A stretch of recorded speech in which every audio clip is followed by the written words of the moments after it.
Vous savez, on a souvent rigolé avec les Nintendo sexuels, les Xbox sexuels, les Sony sexuels. Quand la Dreamcast est sortie, elle avait 4 ports manettes, je peux te dire que ça y allait sévère. Plein de choses, et tu dis, bon, bah les consoles, on peut être tombé amoureux, même peut-être sexuellement, quand même, ça apporte énormément de joie et ce genre de choses. Mais un mur ou un pont, qu'est-ce qu'il y a d'intéressant dans un mur ou un pont? Est-ce que vous êtes déjà tombé amoureux d'un objet inanimé? Alors si c'est un objet animé, c'est encore autre chose, mais un objet inanimé. Alors il y a eu des cas évidemment pas aux États-Unis, au Japon, des gens qui se sont mariés avec leur Game Boy, ou qui se sont mariés avec un personnage de manga, ou qui se sont mariés avec leur poupée gonflable, et ainsi de suite. Libération, un blog sur Libération qui s'appelle les 400Q, très joli jeu de mots pour les 400 coups, s'intitule Objet sexuel, peut-on aimer un mur ou un pont? On va plonger dans un endroit un peu insoupçonné, ou plus souvent, ou plutôt je dirais, oublié. On n'en parle pas assez de ces gens qui sont amoureux d'un poteau ou d'un escalier.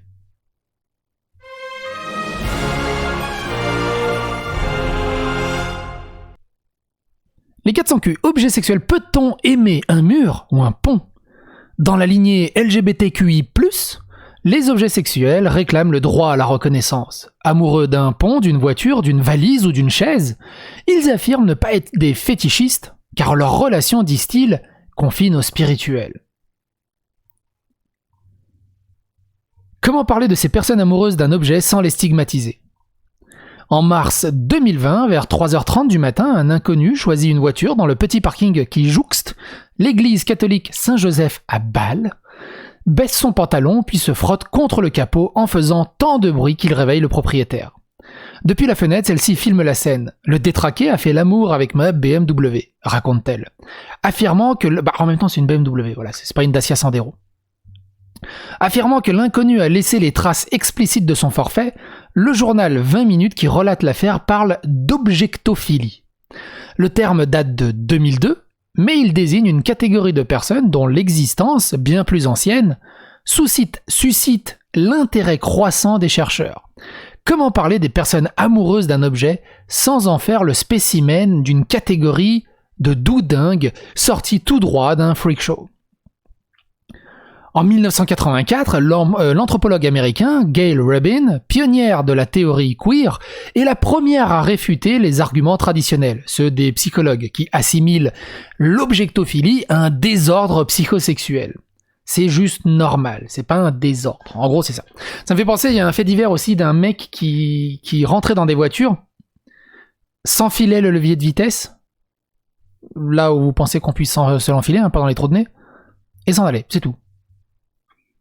Puis toi, le matin, tu passes les vitesses. C'est pas très Covid-friendly.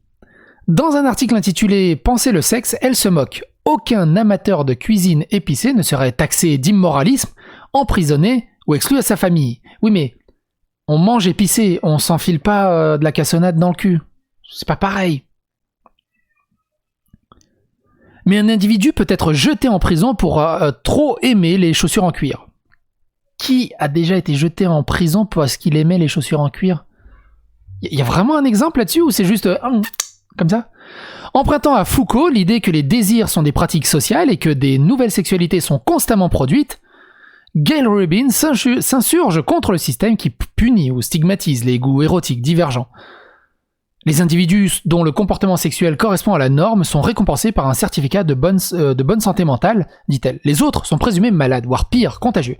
Foucault, si vous regardez, je sais pas moi, Dan Caligula, Raz et d'autres personnes, on va dire, issues de la mouvance progressiste de gauche, ils te citent Foucault peut-être 15 fois par stream, ou au moins 50 fois par semaine. Entre Foucault, Deleuze, t'as l'impression qu'il y a que 2 philosophes qui existent dans la vie, et c'est non-stop. Foucault. Moi, la seule connaissance que j'ai de Foucault, malheureusement, c'est cet extrait-là, que je vous laisse découvrir vous-même, au cas où vous ne savez pas. Et ce qui est assez fou, il parle tout le temps de Foucault, mais il ne parle pas de cet aspect-là de Foucault. Moi, j'aimerais bien aussi qu'ils abordent cet aspect-là de Foucault. C'est un type épouvantable. Je parle de Foucault. ce qu'a fait Foucault... Le philosophe, donc Michel. Le philosophe, oui. Ce que faisait Foucault avec des jeunes enfants en Tunisie et que j'ai vu et que je me suis reproché de ne pas avoir dénoncé à l'époque, me conduit non pas à rejeter l'œuvre de Foucault, mais à la regarder avec, d'une manière différente. Voilà, je crois que dans cette... On parle beaucoup aux États-Unis de cancel culture. Est-ce qu'il faut annuler? Non, il ne faut pas annuler la culture, mais il faut la voir avec un regard double. Pour traduire, voilà, Foucault, qui était selon vous un pédophile. Oui, enfin, je donne des détails. Et qu'on ne rappelle pas en général quand on parle de Foucault. Ce sont des choses qui parfaitement ignobles, avec des jeunes enfants. La question du consentement ne se posait même pas. Il n'était pas blanc, il n'était pas français. Enfin, c'est des choses d'une laideur morale extrême. Et je relis Foucault, ça m'arrive, mais je sais qui est Foucault. Voilà, je crois que c'est ce double regard qui s'impose. C'est intéressant, hein, mais j'ai jamais entendu cette partie-là chez les gens qui arrêtent pas de citer Foucault non-stop. Mais ça, c'est encore une autre histoire. En 1984, je l'ai déjà lu. Marié au mur de Berlin. Et si les déviances se propageaient comme un virus, comme des virus, la crainte existe, nourrie par la visibilité croissante des communautés sexuelles bizarres, qui créent des réseaux et médiatisent leurs histoires intimes. C'est ce que ça veut dire, un queer, ça veut dire bizarre. C'est le cas notamment des membres du groupe Objectum Sexuality, OS. L'expression OS date de 1970, au moment même où Foucault démontre dans son Histoire de la sexualité que la société favorise des proliférations des pratiques érotico-inédites. Une Suédoise appelée Heija-Retta Eklof, qui est née en 1954 et qui est morte en 2015, invente l'expression Objectum Sexualité pour désigner son attirance pour les objets. En 1979, elle épouse le mur de Berlin. Elle était quand même gourmande, hein, parce que c'est un sacré morceau à s'enfiler, le mur de Berlin. Changeant de nom de famille pour celui de Berliner Mauer, mur de Berlin, en allemand. En 1996, elle crée le premier site internet dédié à l'attirance pour des artefacts et des édifices. En 1999, elle lance un forum en ligne afin que le mouvement se soude via les réseaux. On est vraiment quasiment au balbutiement d'Internet. Pour moi, Internet, c'est vraiment commencé à se standardiser quasiment vers 2000, 2002, 2004, même peut-être 2005. Internet existe depuis plus longtemps que ça, mais dans la société, on va dire chez les personnes lambda, c'est arrivé relativement tard. Hein. Pour moi, je me rappelle, j'ai dû avoir Internet à la sortie de la Dreamcast, parce que je me souviens très bien à la sortie de la Dreamcast, ou peu de temps avant la sortie de la Dreamcast, donc on était à 99 ou à 99-2000, je téléchargeais des JPEG. Tu sais, le truc, elle apparaissait comme ça, téléchargé, et tu passais 4 minutes à télécharger ton wallpaper de Sonic Adventure qui sortait.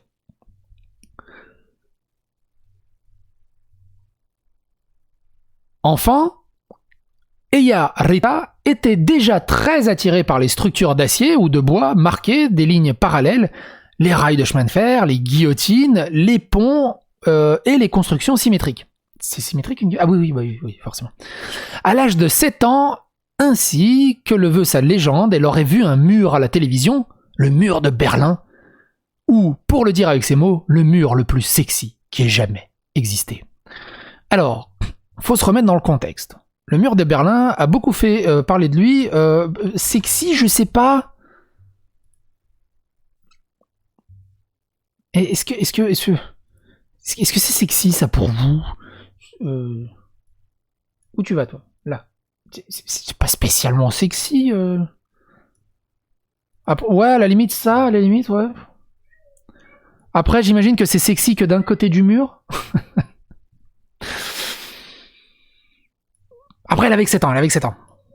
Ou 8 ans, je sais plus.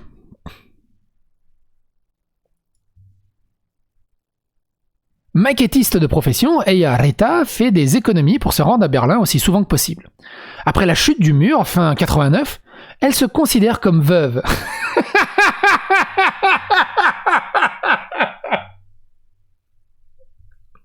Non! Il n'y a aucune détresse... Si vous dites qu'elle a un grain, vous êtes psychophobe. C'est normal.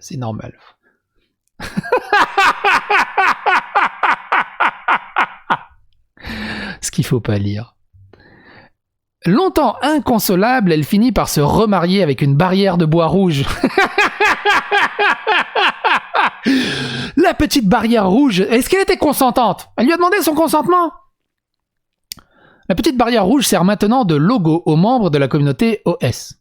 Cette communauté compte parmi ses membres fondateurs une championne américaine de tir à l'arc, Erika Labrie, tombée amoureuse de la Tour Eiffel en 2004. Que des grosses gourmandes, hein, parce qu'il faut se l'enfiler aussi. Je sais pas si elle arrive au premier étage ou au deuxième étage, si elle arrive au troisième étage, bordel de merde. C'est chaud. Faut qu'elle appelle le Guinness des records. La Tour Eiffel, des voitures, un hélicoptère. L'histoire d'Erika, alias Madame Eiffel, est tout aussi... T'imagines le mec qui passe derrière la Tour Eiffel? C'est chaud. Est tout aussi éclairante que celle d'Eya Rita. Au début, Erika est amoureuse d'un archer, mais il l'a quitté car dit je lui préférais son arc. Parce que son archer, il bandait mou.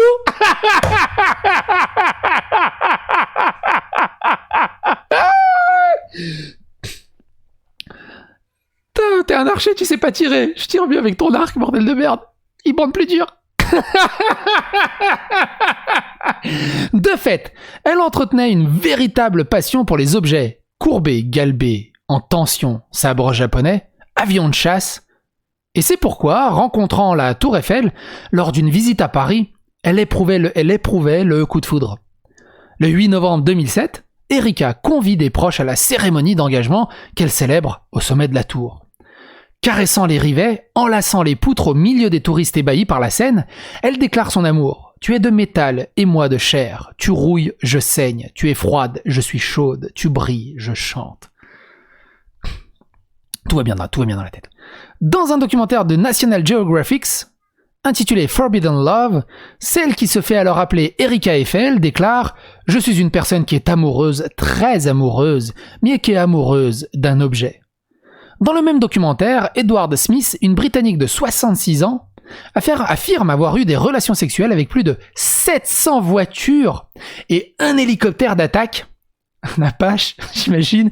Mais est-ce que c'est un vrai hélicoptère ou c'est un mec qui s'identifie comme un hélicoptère? Au bout d'un moment, ça devient compliqué de savoir.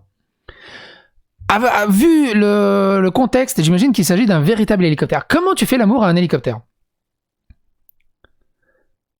Mais reste profondément lié à sa première conquête, une coccinelle Vanilla, une Volkswagen de 1965.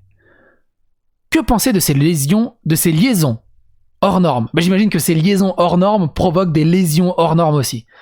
En 2010, Jennifer Terry, chercheuse en sciences humaines et spécialiste sur le genre et la sexualité à l'Université de Californie, essaye de démontrer que l'amour pour un objet, un chandelier, un manège, une gare ou un jeu vidéo, par exemple, n'est pas aussi étrange qu'on pourrait le croire. Il n'y a qu'à voir tous les ultra fans d'Undertale ou de Death Stranding, pour ne citer que, qui vouent un amour aveugle, totalement paradoxalement disproportionné. On peut parler d'objet sexualitum. Non, objectum sexualité. Suspicion et poncif. Dans les médias, deux explications sont généralement avancées. Le syndrome d'Asperger est un traumatisme d'enfance. Il est de fait souvent rappelé qu'Erika a subi des violences sexuelles quand elle était plus jeune. La suspicion de déficience mentale pèse lourdement sur les membres d'OS, souvent filmés alors qu'ils se livrent à des actes intimes, en apparence abscons, faire coulisser leurs doigts dans un roulement à billes, puis se barbouiller le visage avec la graisse, se coller contre un mur et lui chuchoter des mots doux. Un truc de malade aux yeux du grand public. D'ailleurs, est-ce que je vais retrouver la vidéo? Parce qu'on avait parlé d'écosexualité, je crois, à un moment. C'est mort. Pour retrouver, c'est mort. Ah si. Attends, c'était Sunning. Je crois que c'était ça.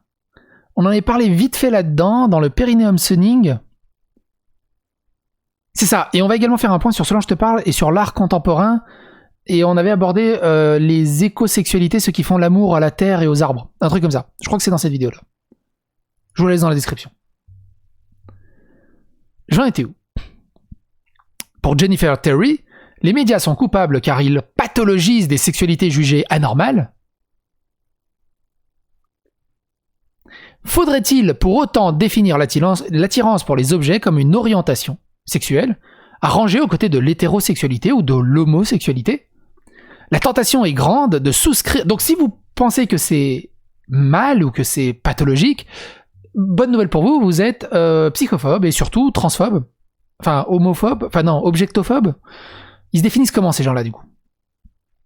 La tentation est grande de souscrire à cette idée car elle permet de défendre un monde plus tolérant où l'on ne juge personne, ni sur ses goûts alimentaires, ni sur ses partenaires préférés. Donc eux, faut pas les juger parce qu'ils sont en train de se défoncer l'anus à coups de tour Eiffel. Par contre, nous, juste parce qu'on est blanc et hétéro, on a le droit de nous juger dans tous les sens, on est la lie de l'humanité. Et on a des problèmes pathologiques.